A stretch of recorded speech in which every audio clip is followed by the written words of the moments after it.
welcome to Appetite for the Outdoors. I'm Chef Paul Rhodes and we're cooking with Carolina Cooker. Today we're using the 14-quart stew pot and burner.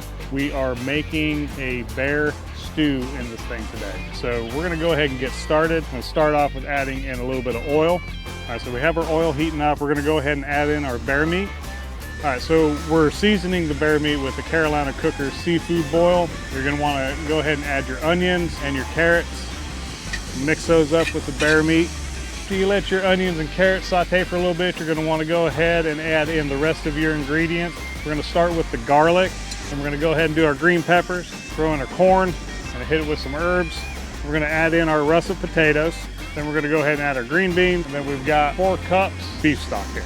So the nice thing about this is that once you get all your ingredients in, the bear meat seared, it's seasoned, you can go ahead and add the lid on it and we'll let it cook for about 35 to 45 minutes, just until that bear meat gets nice and tender, and then it's good to serve. So what we're gonna do is we're gonna go ahead and put this lid on it. We're gonna let it just kind of do its thing, and we'll be back here and show you what it looks like when it's all said and done. One thing that we want to remember is that a successful harvest is great, but the best thing is when you put it on the table for your friends and family and are able to enjoy the fruits of your labor.